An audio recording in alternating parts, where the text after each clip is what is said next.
If you can't say something entertaining, then shut the hell up. Wrestling on Wii. Wrestling on Wii. Wrestling on Wii. Wrestling on Wii. Wrestling on Wii. Wrestling on Wii. Wrestling on Wii. Wrestling on Wii.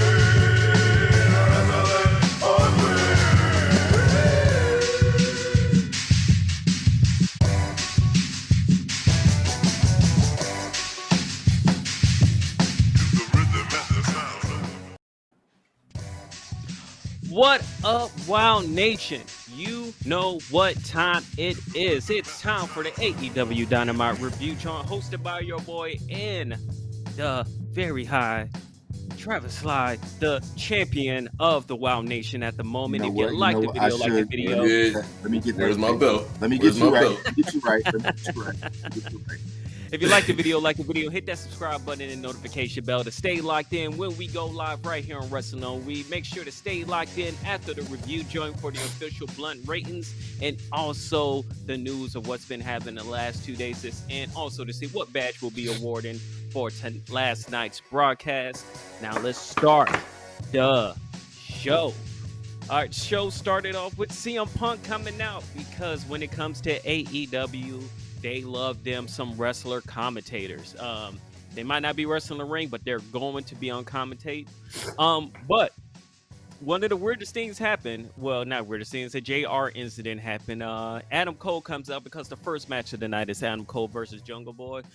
They announced that Adam Cole has the #1 metal record on the Apple charts. And then about a minute later, JR says, "Hey, did you know that Adam Cole had the #1 rock record?" And everybody was like, yeah, we said that.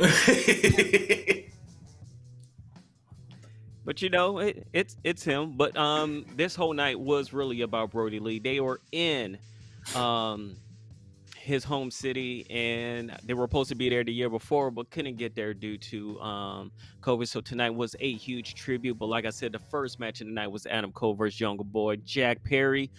What did you think of the match, Trav? This was fire, bro. It's exactly what you expected from a Jungle Boy versus Adam Cole match. It wasn't no botches from Jungle Boy in it, really. So any match without a Jungle Boy botch it is pretty good. And Adam Cole leading them through the match because you know he's a super veteran and shit.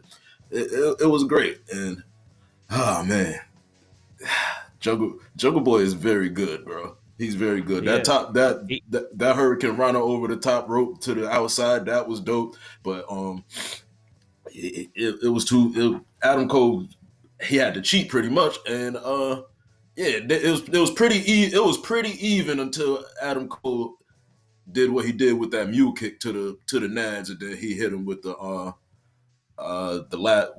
boom for the pin. What I thought was dope was that I thought the match was going to be over after the Panama Sunrise, and that he still kicked out. I was like, oh yeah, this match is so fire, bro.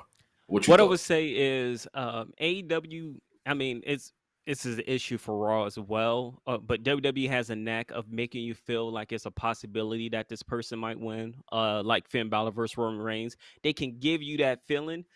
I never got that feeling with Adam Cole versus Jungle Boy because it was just like there's no way Adam Cole is losing to Jungle Boy. Especially once the snare trap that didn't go off. Once he was able to get out of it, I was like, yeah, this is over. Because right before it happened, you had CM Punk bring up the mention that did anybody ever get out of it, and he just got out of it at that moment. Yeah, I was just about to say they should have protected that move a little bit more. He shouldn't even have put the hold onto him. He should have tried to attempt to put the hold on him and Adam Cole get out of it real quick instead of him putting the shit onto him all the way and then Adam Cole breaking out of it. Yeah, they should have protected that move, but yeah. Especially when at that moment he wasn't close enough to the rope to get the rope break. The fact that he got out of the snare trap to bring him back in the middle of the rope, and then that's when everything went to hell. Was a rookie mistake, but you can just use that as a rookie mistake. But like you said, I enjoyed this match. To me, honestly, this was the best match of the night for me. This is I would say 2 weeks in a row where the first match was my favorite match of the night. And Adam I Cole mean, was I in get both it. of those matches, right? What was it? Wasn't last week's? That was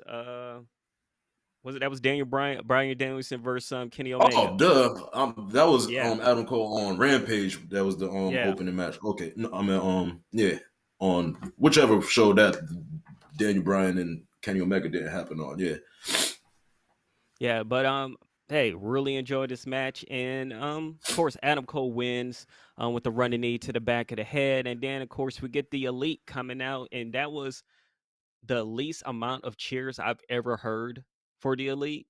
Like they came out and nobody cheered at all, barely, and I was like, that this is nah. weird.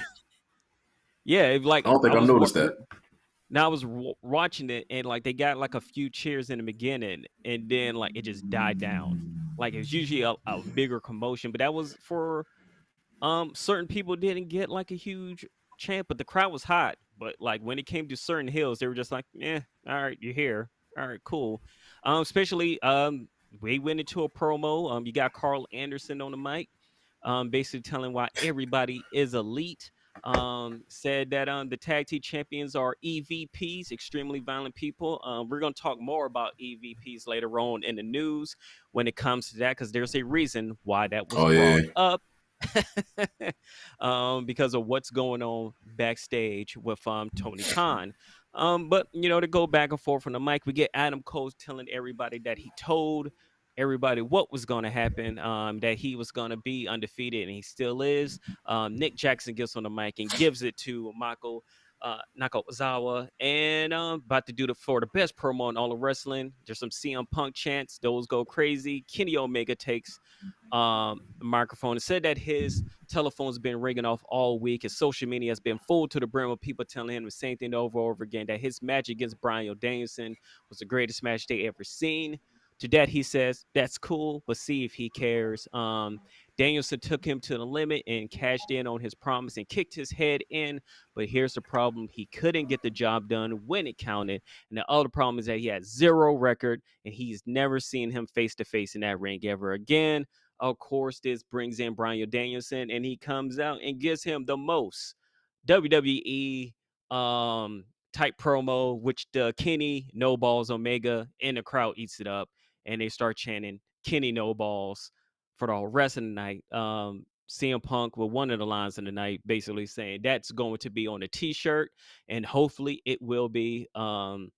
Knowing Bryan Danielson, there'll be a picture of like 2 Earth globes put together, and it says Kenny No Balls or something like that. So we'll see that'd be where it funny. goes from there.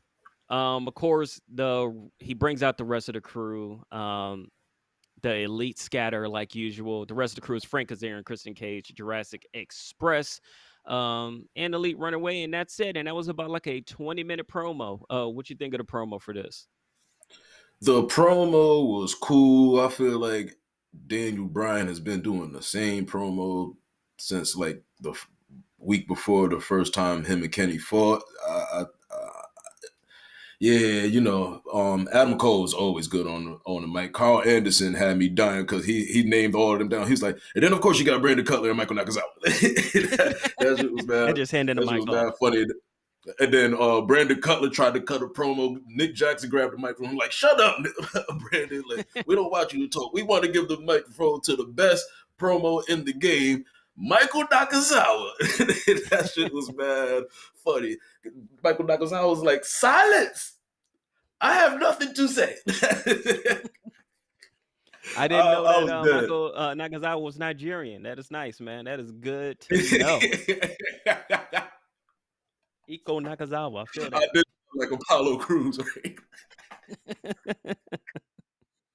Yo, you wild for that.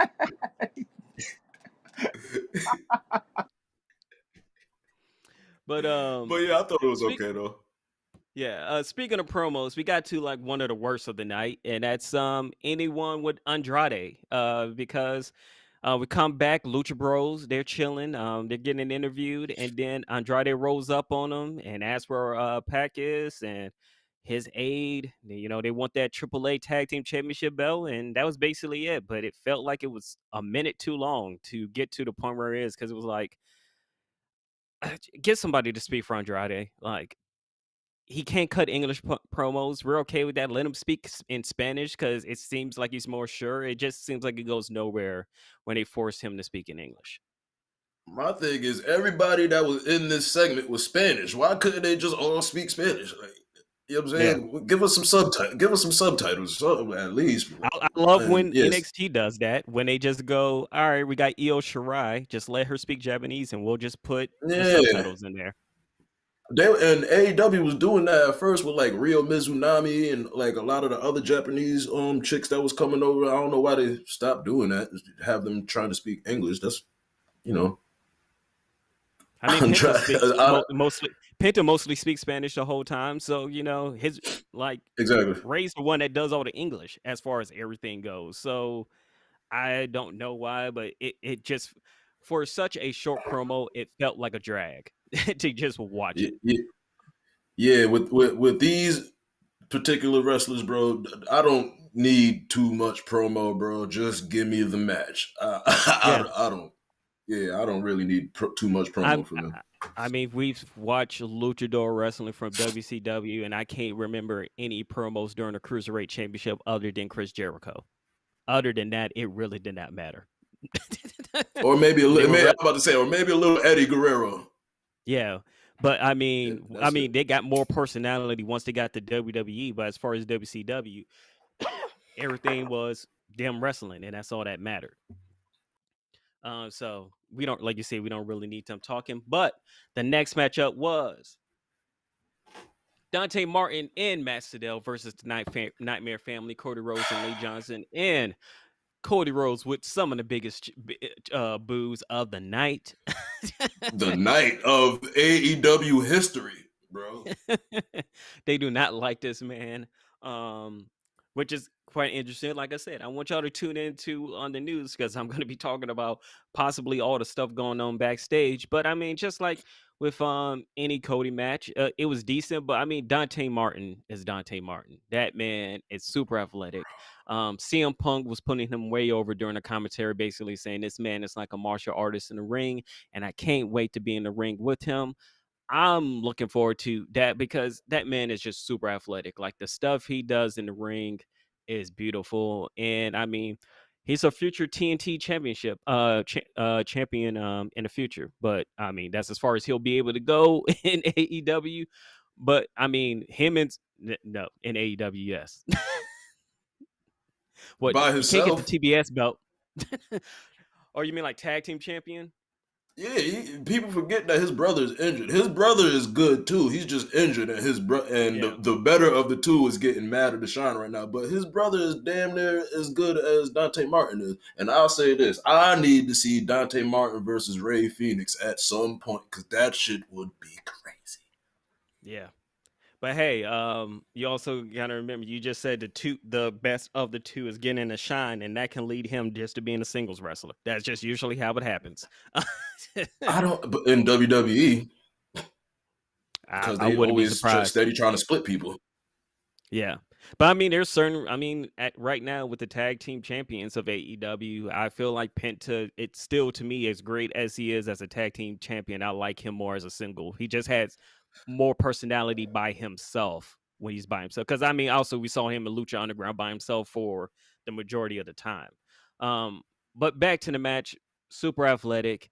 Of course, Nightmare Family wins with a cross leg brain buster over the knee from Lee Johnson on Dante Martin. And we get the promo of the night, possibly the promo of the year. So post match, the Nightmare Family is in the ring. Why I don't know, but Rhodes says he knows this audience waited a long time for this show, and he wants to call Malachi Black out right now to the ring. R. Anderson tells them to stop talking because on July 7th, Malachi came into their life and he systematically destroyed all of them. The first time he totally destroyed him, and he starts taking his boot off. What's that about? He said the second time he gets rolling, he's ready to finish him, and then he goes and worries about Arn. He said, "Don't worry about me. It should have won the match." He says basically Malachi Black is an assassin and a predator, and he'll do anything to destroy his opponent. And he stepped in to take care of the fight. But and Arn was like, "I would do it myself, but I'm just too damn old." But then he looked in Cody's face and says, "There's two big differences between you and I, Cody. If you pull up to a red light and a man jerks your door open and tries to take your car, you say, okay, take it. Just don't hurt me. You know what I do? I'll pull out the Glock, put it on his forehead, and spill his brains all over the concrete. I'm Arn Anderson, and I'll be damned if I'm going to coach a loser. Come on with me, Lee. At least you listen to me."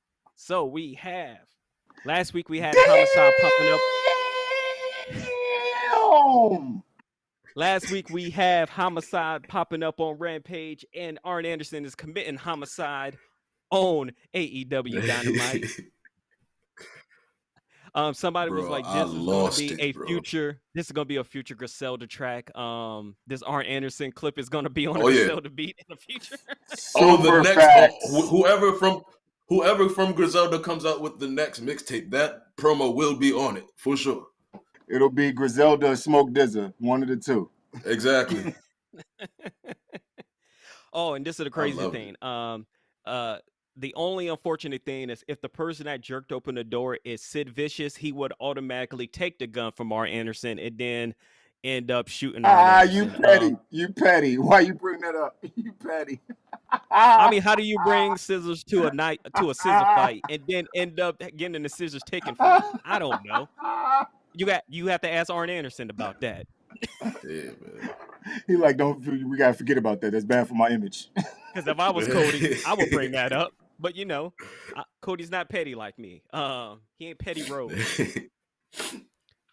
But hey, that promo was awesome. That promo was a 5. Yeah, man. There's nothing else to say about that. I was like, when you're talking about pulling out Glocks on TV, I don't know what's going on anymore with wrestling. Yeah, bro. Glocks. Who knew Arn Anderson was G'd up and got bricks for sale? Strong Arm Anderson over there. That's basically who he is right now. I look forward to the first rapper that's gonna be like, all right, I'm Arn Anderson now. That's my name. Maybe go ahead. His Glock might be named Spinebuster for all we know. It's Armed Anderson. It's right there for the rapper. It's right there. It's right there. That's why I said Strong Arm Anderson. Yeah, Strong Arm Anderson. Armed, like ARMED. Anderson. There's 2 whole rap names right there. Both of them will be used within the next 6 months, I promise. It's going to be 2 tattooed face rappers. One going to be named Strong Arm Anderson. One going to be named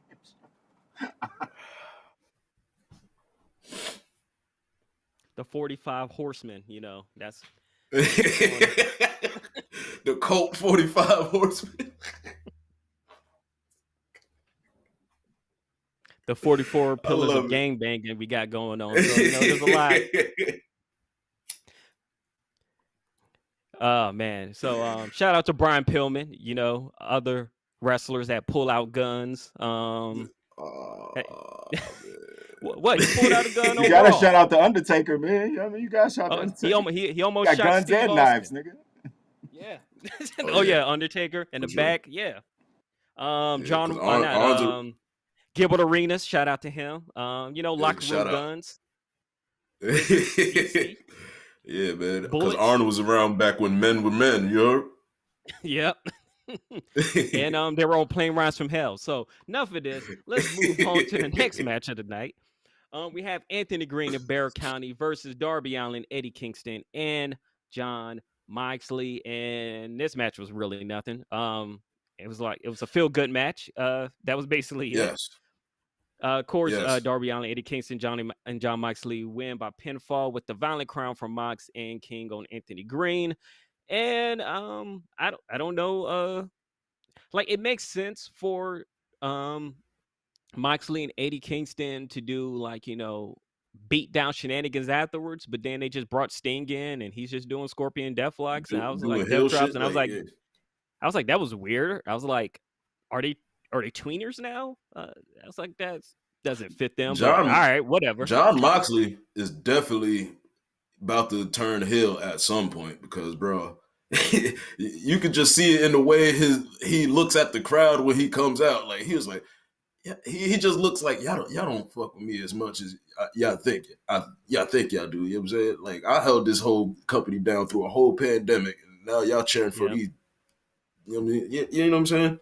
But yeah, Eddie Kinks is a tweener like a motherfucker, bro. He be on commentary on dark shitting on mad heels or good guys. It don't matter who it is. Yeah, and he still got a personal beef with. He still got a personal beef with Ray Phoenix because the whole Pentagon is his best friend shit still. Yeah. So that's where the weird aftermath of, Sting. Oh, I'm off. Look at that. Yeah. The tables have turned. Yes, the tables have turned. The tables have turned. Yeah. I'll probably.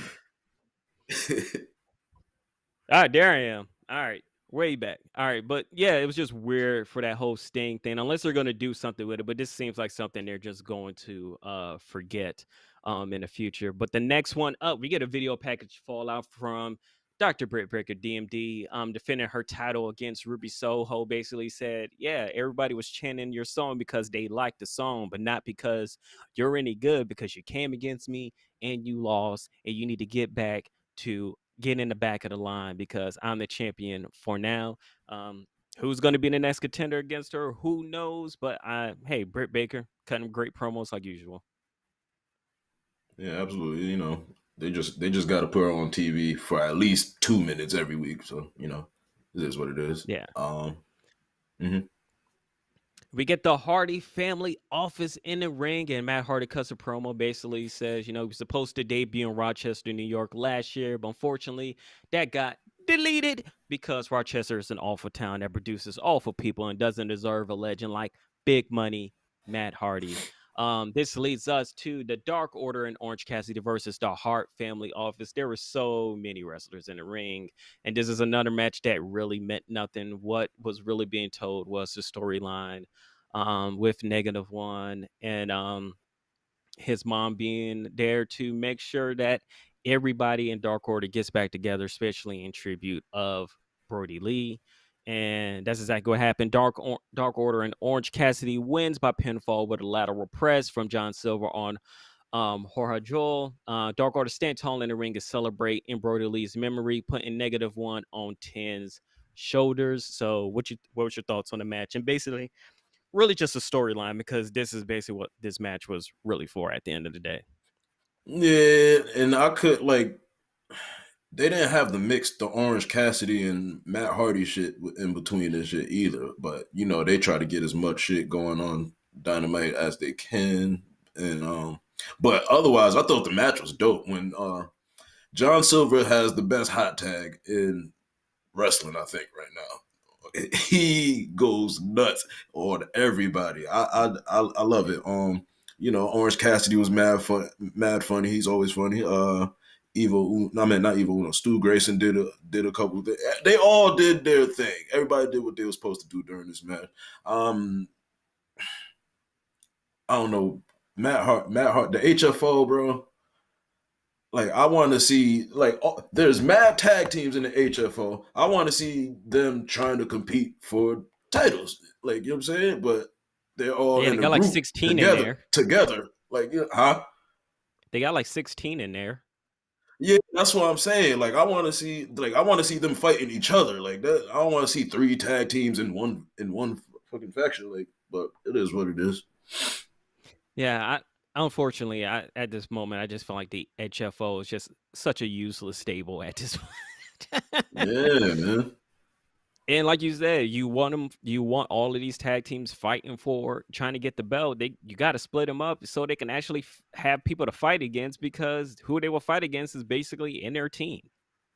Yeah, like when is one of these teams gonna realize that Matt Hardy ain't really did it for them, but take their money? Probably when it's too late. Probably by the time they're at NXT, it'd be too late. Nah. We get a video package from friend of Wrestling on Weed, Leo Rush. He says Tony Khan Tony Khan's been hitting him up for months to say if he'll be All Elite, and here he is.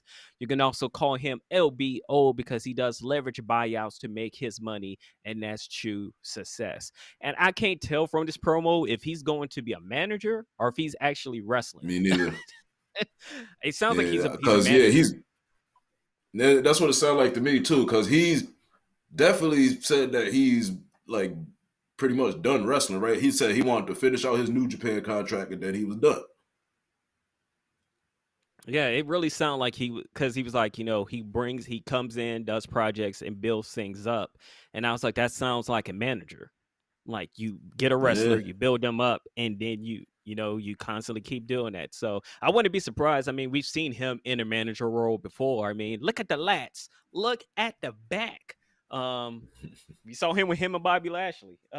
We know how it goes, and he was super entertaining as that. So I can't tell if he's wrestling or not. But hey, it's just good to see him in the fold and him doing well. And I guess we'll see in the future where we go from there. We come back from commercials. FTR and Tully Blanchard cut a promo. Right now on September 9th, with the greatest mind in tag team wrestling is steering the ship. They're revitalized and refocused, and that's bad news for the rest of the tag team division and good news for them and the Pinnacle. And I forgot the Pinnacle was a thing. I heard rumors of them about to break up. That could have been on some bullshit that I seen, but I came across that somewhere. I don't want it to happen but they haven't been together at all. Like the past 2 months, ever since Cash Wheeler, even before Cash Wheeler messed his arm up, they ain't been together like that. That's why I was like, I forgot they were a whole thing at this point. Yeah, man, because you got MJF doing his own thing.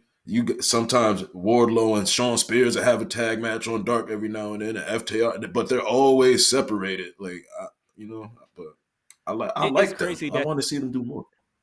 Outside of the Elite, the two biggest stables being Inner Circle and the Pinnacle that did so much together for a hot minute during the pandemic are so like splintered at this moment. Like they're really not interacting with other teammates, because we had for a hot minute before we saw Santana Ortiz being around the Inner Circle, like they were just disappear from each other, like especially with the whole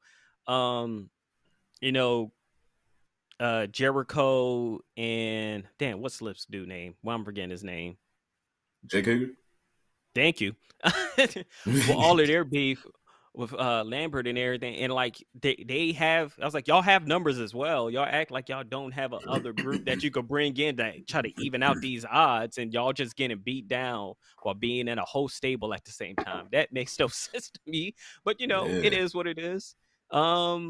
I was like, that's not stable sense. Just allow yourself to constantly get beat down. But speaking of Dan Lambert, he's in the ring with Man of the Year.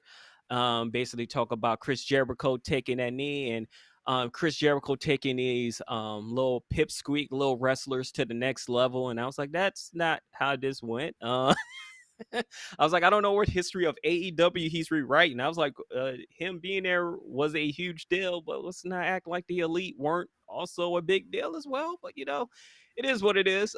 Throwing shots at Kenny and the rest of the Elite during there, and basically told him he'll never wrestle again, he'll never make another Fozzy record, and then chop off the head of the AEW snake and make Tony Khan's job of selling snake oil even harder. Scorpio Sky gets on the mic, says a bunch of nothing. Because really, the person on the mic really was Ethan Page. Seeing him there, him on the mic, I was like, he needs to be solo. He needs to be doing his solo thing, because he's that damn good. Also, he has the tightest tits in the game, as he says himself. That shit was funny, and also I gotta just point out, because they was giving Scorpio Sky and Dan Lambert the yes chance. Ethan Page was not letting them get that off at all, and I was like, yes. Nope. Anytime somebody beats yes chance, I love it. Yeah, but I like that, he basically said, I don't need to swear. I don't need to throw up the middle finger so I could be a badass. He says, I've never been pinned or submitted, and I still get overlooked. I was like he was speaking so much truth. I was like, I feel you. You're right. Ain't nobody telling me anything. Yep. But he says, they're not getting overlooked anymore because he dresses, talks, and walks like a champ, and now he rolls with the champs. And I was like, that was a hell of a promo. Ethan really doesn't need any of y'all, but he's good. He's there for now, but when his time for him to just do himself, he's going to be good. I mean, we already know he has personality. The man fought himself during a pay-per-view match. Not many people can do that unless. So hey, shouts out to him. We get Sheeta and Serena D video package, which was pretty decent. Exciting to see them have some matches that doesn't have to do anything with the belt. So congrats AEW. NXT did a whole women's night before, but y'all are catching up slowly. So shout out to AEW getting their shit together when it comes to women wrestling outside of the championship belt and not it being on AEW Dark, where only T-Rav watches. Yeah, man. Yeah, listen, like 500,000 people watch Dark. That's all. 400. How many of those double counts? It's probably 200,000, and they watched it twice. I was about to say, nah, nigga, that's 500 people watching that shit 50 times. Yeah. So you watch. That's crap. But yeah, but no, you're absolutely. But Fizz, you're absolutely right though, because even Big Swole and Diamante had like a little feud on Dark that went on for a couple weeks. They should have did that shit on. They should have did that shit on Dynamite. It was pretty dope. They had a nice little 2 out of 3 falls match and shit. They should have put 3 strikes match. Yeah. They should have put it on Dynamite. Yeah, Yo, shout to King Get Money. It's like, hey, it's nice that you have storylines going throughout AEW Dark to make people invest and watch it. But it's like when you have storylines like this and it's really good and it's picking up and the internet is basically telling y'all to put this on Dynamite, because this is where the whole, AEW black wrestlers representation thing started bubbling up, because people would be watching things and be like, hey, we had a whole night with no black wrestler. Like, what was it last week when I said the only black wrestler, Malachi Black, was the only person to pop up last week? And then it's honestly true. Sad but true. But it's like you have Big Swole there doing great things in Dark, and unless you're watching it, you don't know. But hey, they're doing what they're doing. But they follow that up with the HFO, Penelope Ford, as Booker T calls her, and the Bunny versus TJ. Pretty decent match. Of course, the faces win. TJ win by submission with a body scissor sleeper hold from Anna J on Penelope Ford. We get another -1, slides in and hugs Conti and Jay. Decent match. Nothing to really complain about. What's your thoughts on this match?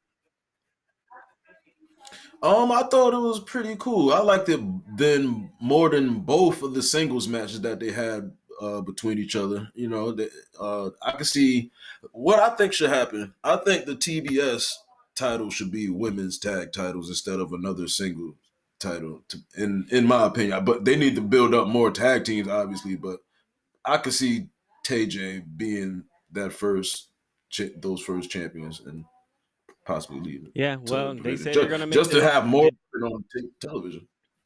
Well, this might make sense why they're doing more women wrestling on Dynamite. It just hit me because the TBS belt is basically going to be the secondary women's singles championship. So if that's the case, you got to have a lot more women's wrestling going on, which is why they set up so many other things going on, especially the following week, because right after that, they announced that the next match, they had a video package for Jade Cargill versus Nyla Rose versus Thunder Rosa.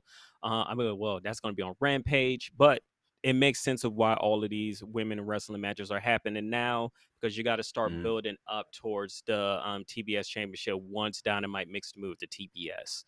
So it makes more sense of why they have to start picking it up on their end as far as women's wrestling. And then we get MJF and Wardlow going to the ring. Oh my God. MJF basically tells Rochester to pipe down because nobody cares about upstate New York. Disrespectful. So he says he hates to admit it, but right now AEW is being built on the 4 pillars of the young men who are going to lead the company forward. That's Jungle Boy, who he beat. That's Sammy Guevara, who he beat. Darby Allin, who's whatever, and also, of course, the strongest pillar of them all, himself, due to all the accolades that he's done so far and that he deserves to be an AEW World Champion. Enters Darby Allin in his, best NBA approved David Stern suit from the 2005s. He got a suit jacket on to make sure he's very presentable as he comes out, especially standing right next to MJF in his suit. And they have a face off. He basically said, your whole school shooter mom on a skateboard vibe, I don't really appreciate that. It makes no sense to me. And to say, hey, it's okay being a number 2 guy. I mean, Sting was a number 2 guy, so I mean, you're falling right under the footsteps of him. Uh, basically, MJF said he is a Wayne Gretzky, Babe Ruth, Michael Jordan, number 1 around here. Allen asked if he's done talking, and he looked at him, and MJF was like, "No, I'm not done talking." He was like, "Hey, man, you're straight edge, like that other dude that's on commentary right now, CM Punk." And why are you straight edge? You're straight edge because you're when you were a wee little boy, your drunken, sloppy, alcoholic uncle got in a car accident and he ended up dying. And of course, you kind of knew where this was going, and he was like, what the worst thing about it is, the wrong person died. Of course, you can see Darby Allin fighting back tears and fighting back, also being provoked to hit MJF, and basically told MJF that he's not going to get in his hand and that he's not going to break him mentally. MJF looks at him, says, "I'm not going to break you mentally," and goes, "All right, we're done here." And him and Wardlow walk off. So what were your thoughts on this super disrespectful promo? MJF, is this the second week in a row? No, so that was like 2 weeks ago where he disrespected Brian Pillman Jr. and his whole family while they was front row. And then tonight, bro, he gives zero fucks, and I love every bit of it. So I know some people would probably have a problem with him saying shit like this, like in this manner, but I'm kind of a toxic person when it comes to shit like this, and I enjoy all of it. And Darby He got Allin the was all right okay. too. I mean, he got the okay from Darby Allin to talk about it. So yeah, of course. That's what I'm saying. But you know what I'm saying. Like Darby Allin, I'm sure he was like, yeah, do what you do. You know what I'm saying. I won't feel no way about it. But the community, you know what I'm saying. Like, I mean, it's to get heat, but I could see them. You know what I'm saying. It could just be a bad look, kinda. But it is. I mean, everybody online calling him an asshole, but I mean, everybody else has the understanding that he got the okay to do it. This isn't, John Cena on a microphone where you don't know where John Cena is going to go with it, and then he'll say something, and you could tell the other person look at him, either Roman Reigns or The Rock want to go, "I want to punch you in the face right now," because you're going off script, and I can't handle you going off script. Especially when you're going look. And it's small things like John Cena would say something like, "Hey, look at your notes on your hands," and then of course there's a bunch of notes on the hand, and then it's like, "All right, I want to kill you right now." But he got the okay for it, and hey, if this is the storyline they want to tell, this is what we're gonna go for. I kind of feel like this is somewhat Jericho versus CM Punk. I would not be surprised if some alcohol gets involved later on. Because the whole sobriety of CM Punk is drunk and Jericho wanted him to do the alphabets backwards, and then of course CM Punk does it and then punches Chris Jericho in the face, and they had their whole feud going off of that. So I wouldn't be surprised if there's something similar between MJF and Darby Allin, especially because it's basically like a mirror match with how these two wrestlers interact with each other the same way that CM Punk and Chris Jericho did. Yeah. I like I told you, CM Punk was a myth to me. I never seen any of the CM Punk Chris Jericho stuff. Please don't judge me for that, but I'm sure to be great. So we get commentary telling us that Bryan Danielson versus Nick Jackson is set for Rampage this week. Yeah. Give it to me, bro. Give it to me. We get a very good video package from Miro versus Sammy Guevara, and we get the AEW TNT Championship match of Miro versus Sammy Guevara. And I mean, it was kind of telling that Sammy was gonna win, but it was a really good match. Great back and forth.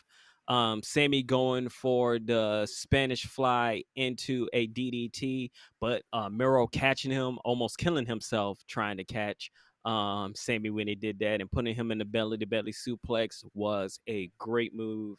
Like really a lot of the back and forth.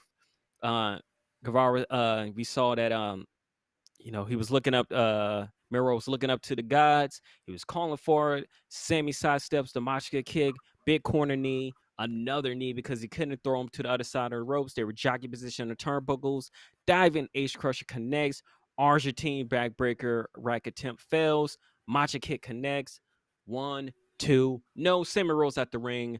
Miro yanks the turnbuckle pads off, but that first one was giving him hell. It almost looked like he wasn't going to be able to rip off the padding because of how hard it was, but he finally got all 4 of them out. Fuego del Sol comes out and basically just stands there to get punched. Like he didn't know the punch was coming. It was like, it's like, just move.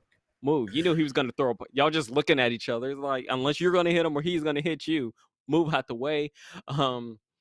But knocks him off. Guevara with a tornado DDT. GTH, and then a feature as well, 630 Senton to become the new AEW TNT champion. They celebrate, go confetti all over the place. Baby faces enter the ring. Because it's crazy. I mean, they were just heels not too long ago, but Sammy, super baby face right now. And he also, after the show, got a new belt. I've never seen a championship belt change so many different looks now. Now it's with the black strap, and what is it? It has the black strap on it now, and it's got rid of the green banner for the traditional red, and it's blinged out with rhinestones. That look like they matched the trunks that Sammy had on because he already knew he was going to win. And after online, he announced that his first person that he's going to face next week will be Bobby Fish, formerly of NXT. Hopefully Bobby Fish runs into his former cohort Adam Cole backstage. Basically like long time no see, but we're gonna get Bobby Fish first, Sammy Guevara. So as far all in all with this match, what are your thoughts? Oh, you're silent. I can't hear him.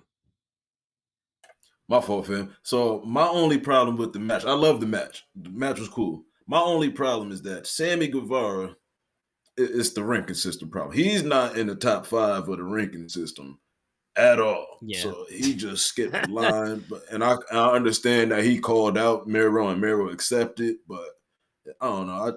That's my only little like tidbit. I didn't know who was gonna win the match, to be perfectly honest. I know you know everything, but I was like, anybody could win at the point, but I thought they also did a shout good out job. Shout out to his 630 senton right onto the Redeemer's nuts. Because if you saw, like, soon as he hit it, Miro was holding himself because he hit him right there. And he rolled out the ring. His nuts. Yeah. He was in pain. I'm pretty sure afterwards he was like, you should have just landed on me. Like, why were you sideways? And now I'm hitting high notes because you're about to pull me out of commission. Like, I'm trying to go home to Londa, and you taking me out right now. Oh man. But hey, he won. And I mean, hey, that's it for everything that happened on tonight's, last night's AEW Dynamite. So that means if we're done with the review, next up, of course, is the Blunt Ratings. It's time for the Blunt Ratings. If this is your first time tuning in, this is how the Blunt Ratings work. We take each show and break them down into 5 categories: matches, promos and backstage segments, storytelling, commentary, and the crowd. For each category, each show can get up to 5 blunts. The average score of those 5 categories stands as the official Blunt Rating. Those are the rules. Now let's get right into tonight's edition of the Blunt Ratings. We want the smoke. Talk to him. We want the smoke. We want the smoke. Come on, Charlie. You see the layout. You know what time it is. It is blunt ratings time, and we're gonna start off the first blunt ratings with matches. What are your thoughts on the matches as far as what blunt rating you would give it? First of all, I just gotta say them blunts look disgusting.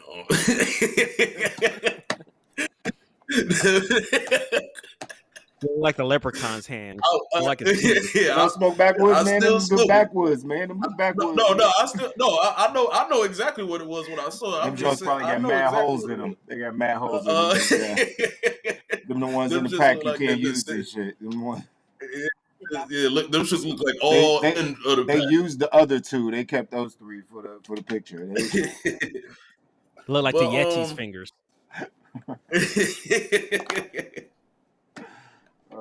But the matches, I thought the opening match was lit. The main event was pretty dope.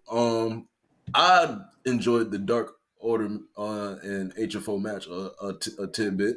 It did what it was supposed to do with the Dark Order reuniting, and TJ, the tag match was cool.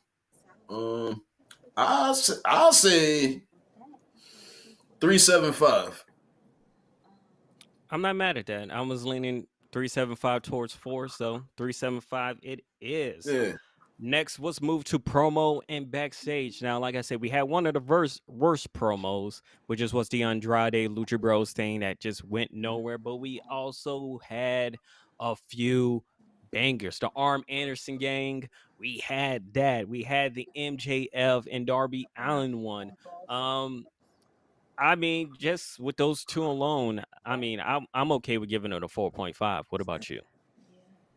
Yeah, I agree, bro. I was gonna say probably a 4, but I'll give it the other half because Arn Anderson took it up to another level today. Well, last night, bro, and I love it. That'll work. All right, so we're going good there. Let's talk about commentary. Like I said, for some odd reason, AEW loves having wrestlers commentating, whether it's Ricky Starks, whether it's CM Punk, or Chris Jericho. But they're going to be on there. But I thought CM Punk was really good last night. He was really good on it. JR was doing JR things. Tony was doing great Tony things, especially for people he don't like Adam Cole and MJF. So I am not mad at that. I would say for me, for the rest of the night, I'm leaning more 3.75 to 4. But break it. Which one you think we should go with? I would say 3.75. I don't think it was too crazy, but like I said, Tony Schiavone, he's always entertaining. Excalibur knows everything that you need to know, and with the info. And JR, he's kind of old, and but he's always gonna be good. He just has his moments. And CM Punk was dope to me. Yeah. Matter of fact, I'll say 4. I'll say 4. CM Punk was pretty good. So we're not gonna talk about all those CM Punk sex jokes because there was a lot. It was like at least 3. Oh yeah, he was like sexual innuendo like during the yeah. He was like, can I say that these are the 2 most attractive members of HFO? I'm like, he had a real decent one, but I can't shoot which one was it. Where like it got very quiet after he said it because he was going to see if somebody got it. And JR, I don't think he got it. He just walked on with it, but I can't remember. I missed it. But yeah, he had those in there, and I mean, some of them fell flat. Most of them fell flat. They didn't. None of them wanted to touch it. They just were like, we're gonna look forward to what's going on in the ring and move away from it. Yeah, JR already went through it with earlier in AEW with the shit. So I'll say 4 though, personally. So next up, the crowd. Crowd was hot as ever. Tons of Brody Lee chants. Random CM Punk chants out of nowhere throughout the night. Felt like it was WWE again. It was like, yeah, he's there, but this has nothing to do with what's going on with MJF and Darby Allin. They also did it with I think the Elite as well. There were CM Punk, Chance McKinney, Omega was on the mic. So I mean they were trying to take over as well. I'm leaning as Camilla said, I'm leaning towards a 4 with the crowd. What about you? I agree with the 4. And anytime it's a what chant, that shit pisses me off. So, like, I would have gave it a 4.5 or something like that. But what chants is just so annoying, bro. But I love how Ethan Page talked through them, and he fucked it up for them. But yeah, the crowd was hot though. 4. I'll say 4. Last but not least, storytelling. The storytelling throughout the night. What are your thoughts about what they were showing you as far as the storylines that were going throughout tonight's events? So I like where MJF and Darby is going. It's about time that they had a feud. It's crazy that they didn't fight yet in the past 2 years. I like how they kept them separated, and Dark Order getting back together. I don't know what's up with John Moxley and Eddie Kingston. They need something. They've been wrestling 2.0 and stuff, which I is entertaining, but I want to see them doing something bigger. The whole Adam Cole wanting to get rid of the Luchasaurus Jungle Boy and whole Christian Cage joint with the Elite. That's cool. I want to see where that end up going. And then the women, I'll say like a 3.5. Yeah, I agree with that. It's gonna be very interesting to see where they go with everything, and with all of that totaled, we are at a 3.95. We might as well just round that up to a 4. Which it was a Camilla, very Camilla, that's sexist. I'm just letting you know that's sexist. Moxley needs to hit the gym. Do you say that about the women? No, I'm just fucking with kids, man. He ain't got time. I mean, the women are fit, so they don't need to. But, I mean, the most fit person in AEW is Jay Cargill. Good point. There's not an ounce of fat on that woman. Because ain't nobody cut like her. As much as they try to put Miro on, like as big as Miro can get, he can't get them abs. He can't get it. It's just not going to happen. He probably can't wrestle if he had those abs. Yeah. But yes, that is a 4 for the blunt rating. So thank y'all for being here with us, of course, with Travis, our Wild Nation champion. Thank you once again for blessing us with your greatness since you are the champ. Everybody stay here because in 4 minutes and 20 seconds, we will be doing the news. Until then, I'll see you right back. Thanks for watching another WoW Review Joint.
Mikasa Sukasa. You Eddie, right? Yeah. Look like Eddie Guerrero, man. You like to watch wrestling? Yeah. Have you ever watched wrestling? On weed? That's the way to see it, man! It's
Who got signed? Who got released? Who's got heat backstage? Want more pro wrestling news and rumors? Tune in for another Wow News Joint.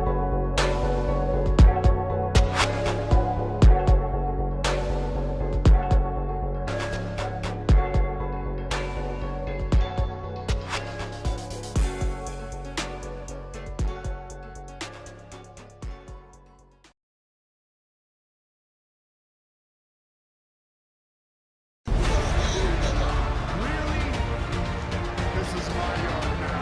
It doesn't matter what your name is.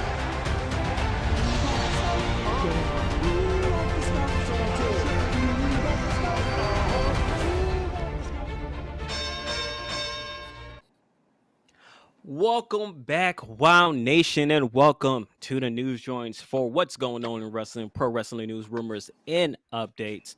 For our first news story of the day, we're going to talk about how Tony Khan runs AEW. On Cody Rhodes, Kenny Omega, and the Young Bucks role in AEW management, sources told Cassidy Haynes of BodySlam.net.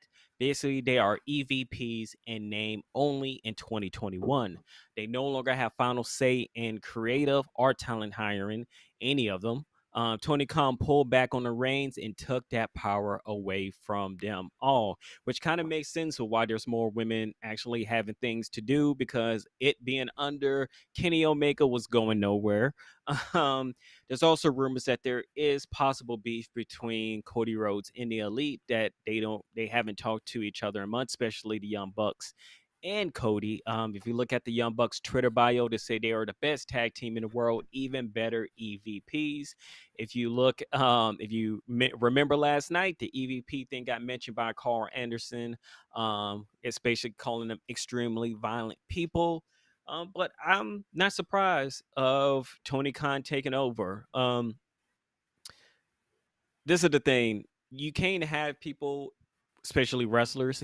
I'm guessing he didn't want a WCW situation of, wrestlers running things and making sure that, that things are in their favor. Especially bringing in people like Bryan Danielson, bringing in people like CM Punk. He wants them to be able to be creative, cut the promos that they want to create. Dan Lambert said himself that, they get to write their own promos, they give it to them. But, Tony Khan is trying to give balance. Now, the issue is Tony Khan, after a amount of time, the more success you get, the more you feel like, what your answer is to things is correct.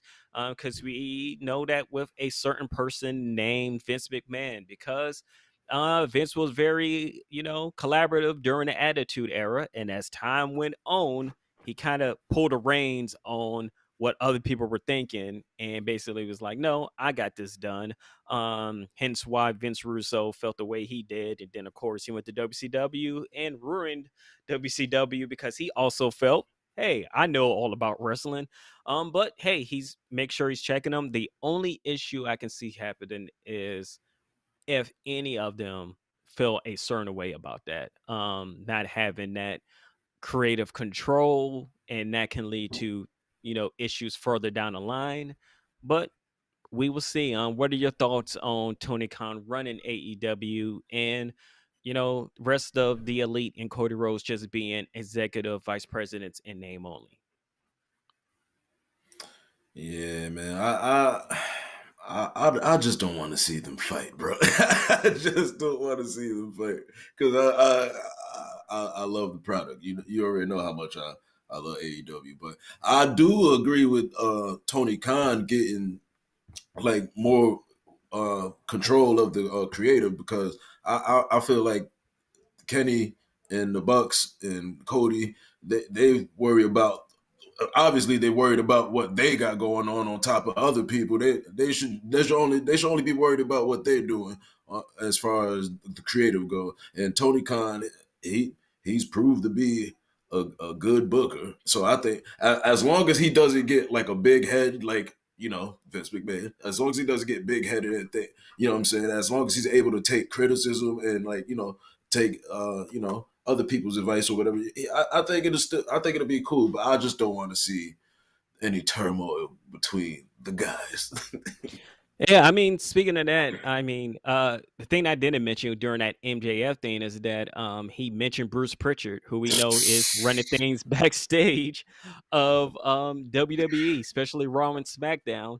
And if you know the rumor reports, WWE is paying a lot of attention to MJF because he's really the only person whose contract is coming up soon, and WWE wants MJF. And MJF has stated before in the past, especially when he talked to Stone Cold on on Stone Cold's podcast, that, and this is before he was even at AEW, that his dream is to eventually be in WWE. He was like, no matter what I do, I'm eventually going to be there. And due to him being young, he could take his time getting there, and build himself up to be bulletproof. But hey, he's one of those people that if WWE were to get, they will be like, all right, we're not changing anything because we basically stole you from, our rival. And now we can do the same thing that they do to us as far as, bringing in this superstar. And that's just the thing. And it's like you said, long as they don't beef, because there's only a handful of people where I feel like they are lifers. And speaking of that, like Darby Allin saying that he's going to be a AEW lifer, I was like, don't say that. That's always a curse when people start going like, I'm going to be here for life, and it's like, some all it gonna take is one argument backstage, and then you're like, all right, I'm out. Like, I'm gonna go where the money is and where I'm going to be treated.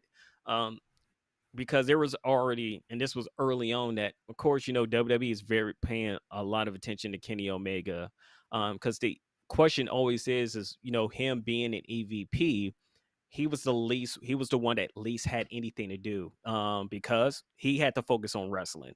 That's his art. Mhm. That's what he's good at. He didn't go to any of the meetings. They said the only person that was at every daily meeting was Cody Rhodes, because Cody Rhodes sees it as his baby. But of course, it's really Tony Khan's kid. They just be babysitting when it comes to the EVPs.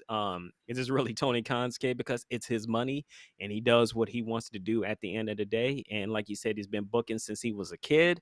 But it always seemed like,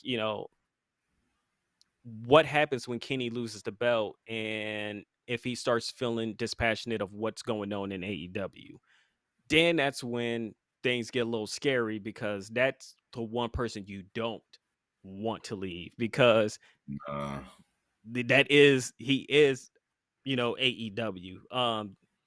Without him doing everything he did in New Japan Pro Wrestling, none of this would exist. So like, you don't want him leaving in no way at all. And the fact that, if he has some ideas and Tony Khan says no to him, it could be an issue. But I hopefully, like you said, none of that happens, and we could just move forward and just let Tony Khan do his thing. Like, he's gonna have ups and downs, but that's just pro wrestling at the end of the day. Exactly. But I just want to say MJF. I think so. What I think is going to happen with MJF, I could see him going down to WWE a little further down the line, maybe not right now, because I think he's going to re-sign with them when his contract comes up, and I think he's going to be. What I think is going to happen, I think that title is Hangman's to take from Kenny Omega, and I think MJF is going to take it from Hangman mad quick. That's what I think is going to happen. Oh no, I already feel like if he resigns with AEW, that means he got the okay that he is going to be an AEW World Champion.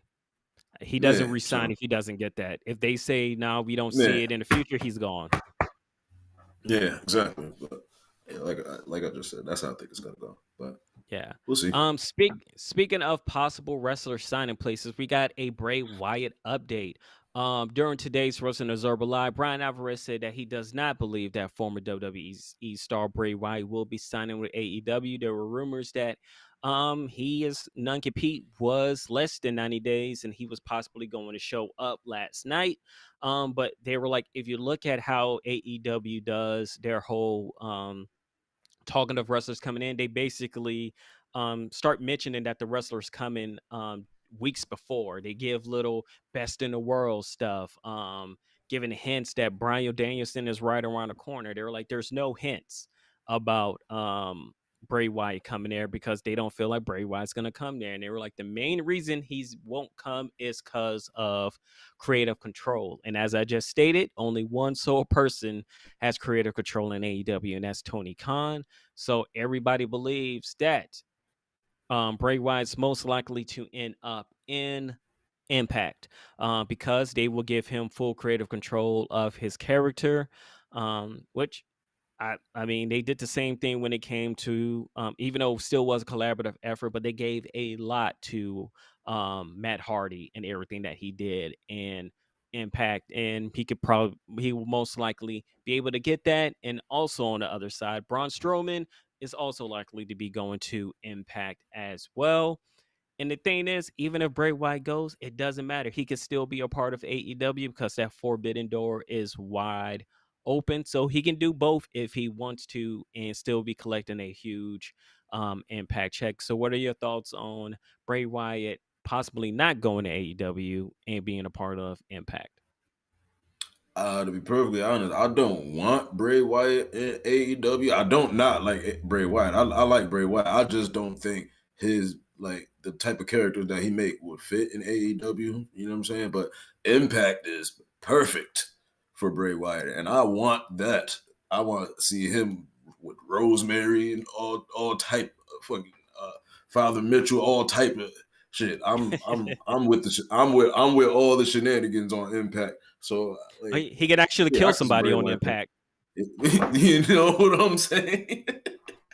And bro, I could see Braun Strowman there too. I could see Braun Strowman anywhere. I think like AEW could always use another big guy. He could be a big guy Impact, like how W. Morrissey or Big Cass. He's doing pretty okay for himself over there. I could see him go back to WWE, but Braun Strowman could pretty much do whatever. Yeah, he can because he has a unique look. And the thing with like Bray, you look at something like Abaddon, and it's like she's a character in AEW that has, mysterious powers and things like that. And it's just nothing with her. She's barely there. She doesn't have powers. She just calls herself a dead girl, and they always emphasize on commentary that she's not a real dead person. She's just a girl who likes to express herself in this way. Like Abaddon don't got no power. She's just a weird chick, I guess, a weird goth chick. And, but even with that character that she doesn't do much on AEW, and it's because I don't know. It doesn't really fit that well. And she's a good ass wrestler, to be perfectly honest, but I could see her going to Impact. I could see her going to WWE, to be perfectly honest. Yeah, I mean that's the thing though. It's like AEW doesn't really dive into the mysterious stuff. Nah, not That's no not their thing. supernatural shit. Like, and because Uh, the Matt Hardy shit shut all that shit down. yeah, because the only time we've had it was the Stampede thing where Matt Hardy went into the water and then he came out as a different Matt Hardy and then he went to the water and Uh, came. That was What about when he debuted there, when he was like yeah. teleporting through the fucking like bleachers and shit like that, and like all that shit. Gangrel showed up, you know. Yeah. He was doing all types of stuff, and then it just died once the pandemic happened. It was like, all right, Yeah. you're just your money mad again, and we're gonna go from here, big money mad. But yeah, they don't really do it. And like you said, seeing if she was in WWE, yeah, they would just go with it. I'm pretty sure she'd be an NXT spot. Hmm. Um, first of all, just to start there, but yeah, I don't see them doing supernatural things, so I would not um be surprised. Um, but speaking of white family member, let's talk about Brody Lee. Hours before last night's episode of Dynamite, which was dedicated to the late Brody Lee, John Huber, AEW sent out a press release. It announced that Huber's widow Amanda and his brother Chris have formed a nonprofit to honor his memory by helping people do what he did, and that's chase his creative dream. While also supporting his family. The John Huber Legacy Foundation will honor late wrestlers' dedication to family career. The foundation will focus on providing support to people in creative fields who have not taken the next step in their career because of family obligations. Beginning in 2022, the foundation will select a group of creative individuals to support with resources, connections, practical skills, and direct funding. The cohort would meet throughout the year to learn from experts in areas including business planning, artist management, public relations, brand management, finances, and IP law. These skills and connections will help them provide for their families while also helping them pursue their dreams. That's a really dope foundation because there's a lot Dope. of artists, especially musicians, and we all know that John Huber, Brody Lee was a huge hip hop head. He was like Pusha T's #1 fan. If you looked at any of his tweets during the time period he was alive, there was a ton of Pusha T tweets, like every day, when he wasn't telling you what day it was. But there's a ton of artists that can't do what they want to do creatively due to family obligations, and the fact that there's going to be a fun and be able to teach them to take it to the next level. That's just a beautiful thing. So much love to the Huber family and the John Huber Family Legacy Foundation. Yeah, man. That was just wonderful, bro. Like, exactly, Camilla. That shit is beautiful, bro. It's a sad thing, man. Like, Yeah, but I have nothing to say. I'm speechless. yeah, I mean, hey, we're Like, doing it as big as he was doing it live, and the fact if let's say one of the next big artists, especially hip hop artists in the world, comes through that foundation, like yeah, exactly. it will only make sense. It's wonderful. Big thing. Like, I was, I like, it's too many. A lot of celebrities died. I've, I've cared about it, but like I was legit sad when John Hoover died. So all this is just a dope. It's a dope thing, man. I love it. Yeah. Speaking of AEW, per show buzz daily, Dynamite netted 1.152 viewers for a 0.45 rating in the 18 to 49 demo. The numbers are down from last week's 1.273 and 0.48 in the respective metrics, but they were #1 in the key demo rating of cable last night. Which hey, is pretty good. I mean, this is the Yeah. thing. Until their own TBS, they don't really have any competition. They're really by themselves. Of course, we know Raw goes against Monday Night Football, and Fridays when it comes to SmackDown and Rampage, they're really just going against it being Friday and people not wanting to be in the house.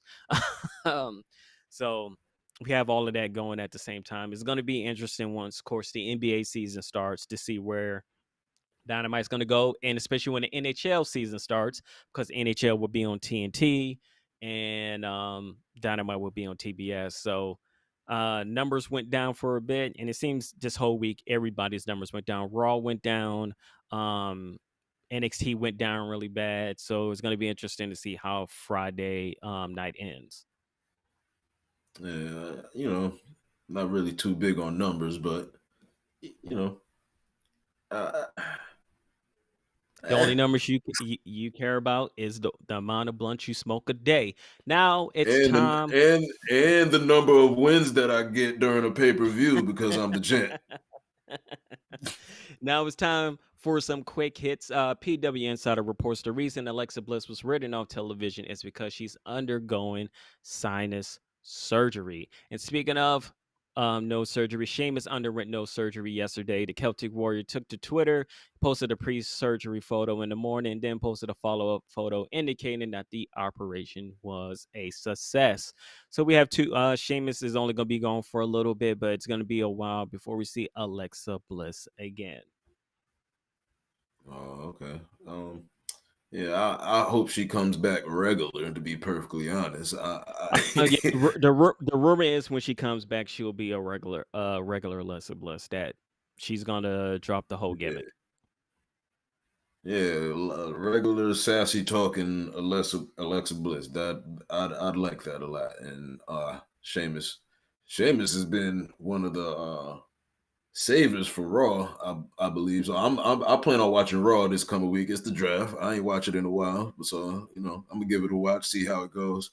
And Shane. But when I was watching, Shane is doing his thing, and he's been doing it throughout. Yeah, Gruss says Braun Breaker will be the next guy. I mean, he's already proven that he is Mr. NXT right now.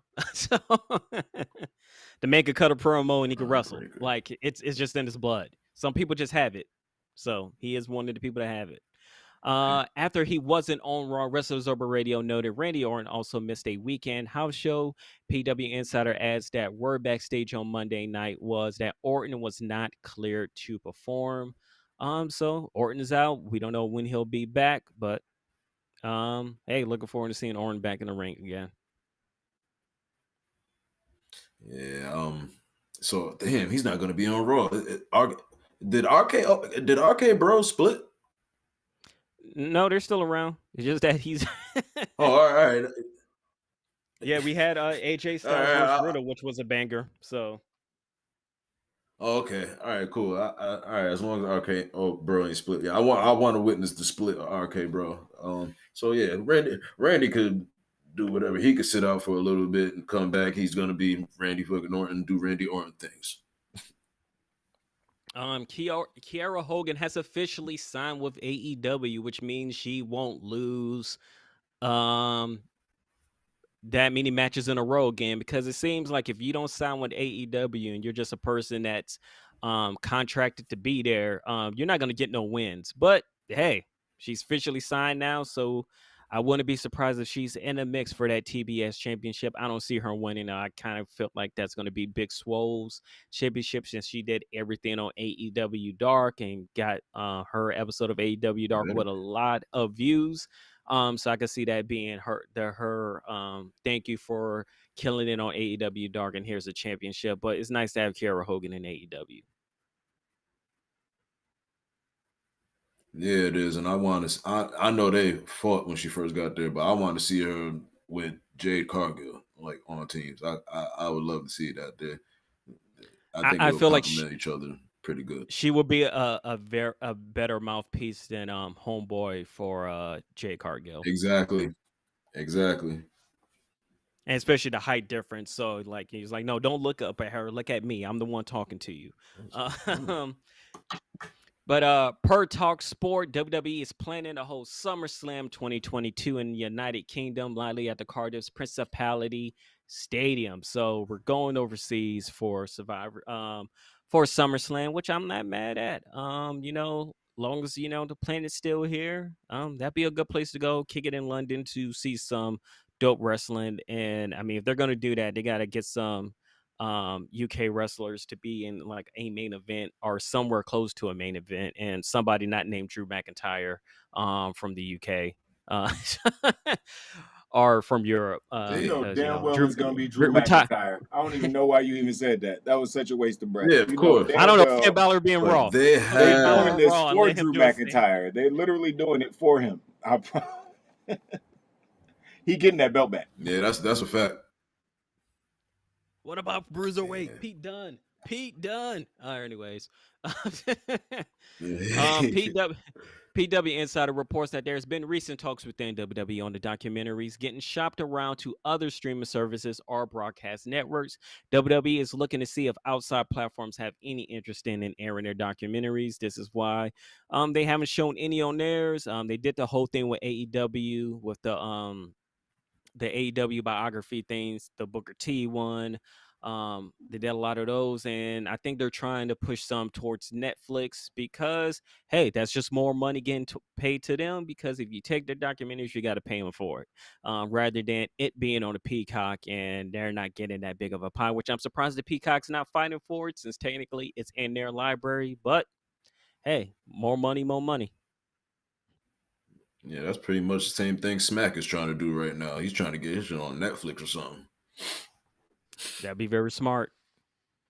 Yeah. The only issue is so what, just the backlogs, because the big things about of any of those battles for URL is that it's live, and Netflix don't do live stuff. And if they do, it's very rare. Yeah, that's true. Yeah, so Yeah, that's true. You probably had to go somewhere else. But last night, Jake the Snake Roberts provided health update to all his fans via Twitter, where he revealed that he's okay and back on the road with AEW. He said, after 5 weeks off for surgery, I was back in the saddle again. Wow, what a rush. Thanks, Hawk. I love all the fans that show their appreciation. I came alive. Thanks, AEW, for making me a part of it. Life is so good.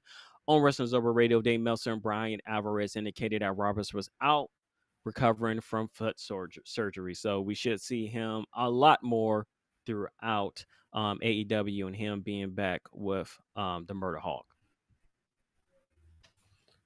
Bro, I'm sorry. I could, like, my shit was cutting off a lot throughout when you was talking. I could barely understand what you said. I apologize for the technical. That's all right. Just basically Jake the Snake is back from injury. So that's basically all it. Oh yeah, because he had foot surgery, right? Yep. So he had his foot surgery. Cool. So we should see him being violent again. It's saying inappropriate stuff on the mic. Hopefully him and Dan Lambert could be on the mic together and see which one could get canceled and just go from there.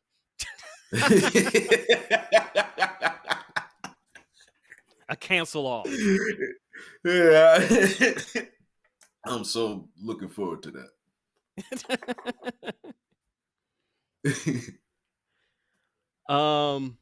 But yeah, that's what we have for tonight. Gruss is wilding out with his breaking news, what he usually does. He'll say something random.